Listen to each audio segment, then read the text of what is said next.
일본이 쑥쑥 올라오는 거잖아요. 평양선까지 이제 뭐 60일 만에 이렇게 왔다는 얘기인데 보급이 잘 됐다는 뭐 반증인가요? 이때까지는 그랬죠. 그러니까, 네. 그러니까 일본이 조선을 침략할 때 9개 그러니까 군대를 구군으로 편성을 했어요. 그래서 보급은 어떻게 되느냐? 각 부대가 각자 알아서 해요. 네. 일본에서도 각자 알아서 군량을 마련하고 군사를 마련하고 수송도 각자 알아서 하는데 자 문제는 뭐냐? 조선에 와서 어떻게 하느냐? 현지 조달을 원칙으로 했습니다. 손자병법에도 나와요. 군량은 적지에서 구하라 이렇게 나오거든요. 근데 일본에서는 이게 가능하다고 생각했어요. 왜냐하면 일본의 국내정 같은 경우는 한 지역의 다이묘를 잡거나 죽이면 그 지역은 전부 다 복속을 해요. 그렇죠. 그러니까 군량 확보가 된단 말이에요.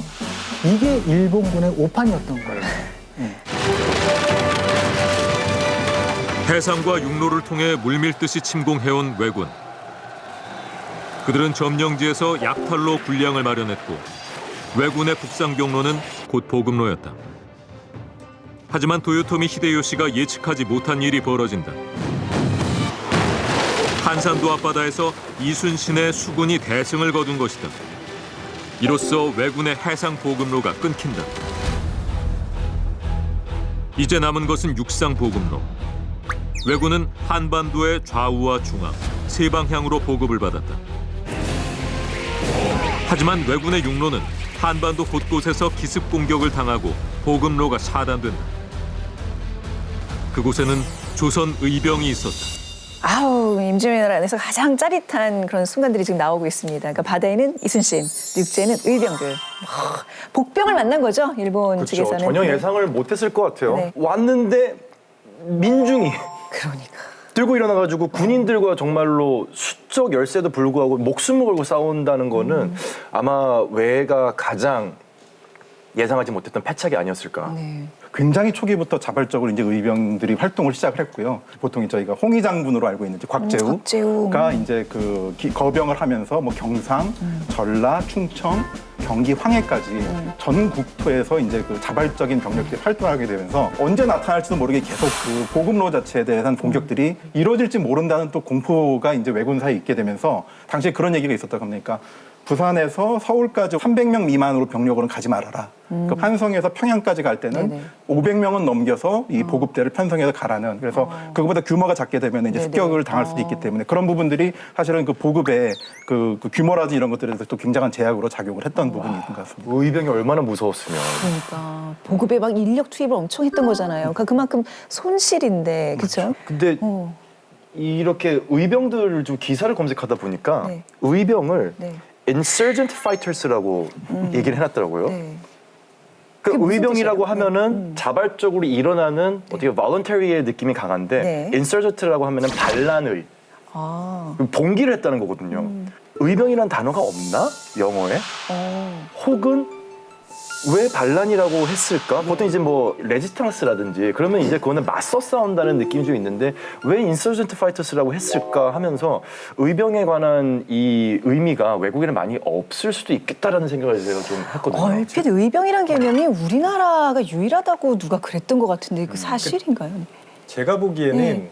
영어로 그 의병을 번역한 사람이 우리나라 문화에 대해서 정확하게 이해를 못해서 그러지 않았을까 싶은 게요. 보통은 그냥 동서양 문화를 집단주의와 개인주의 이렇게만 분리를 하거든요.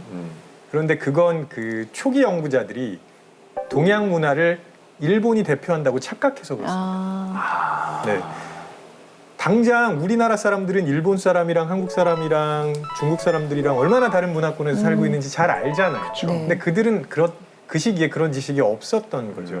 일본은 정확하게 집단주의가 맞아요. 다이묘를 잡으면 다 복속이 되잖아요. 그러니까 내가 이 집단이고 나의 자아는 집단인 거죠. 자아가 하나밖에 없습니다. 그런데 우리나라는 재밌다. 네. 관계주의 문화권에서 살고 있어요.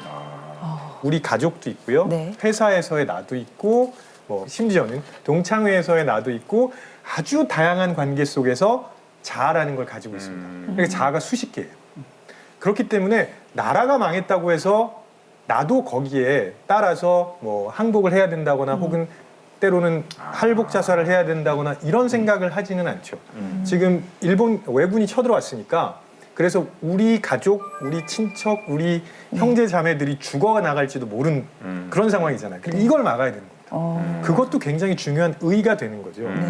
그 의병을 반란군이라고 이제 번역한 것도 마찬가지인 것 같은데 도요토미 히데요시가 의병을 어떻게 표현하냐면 EQ.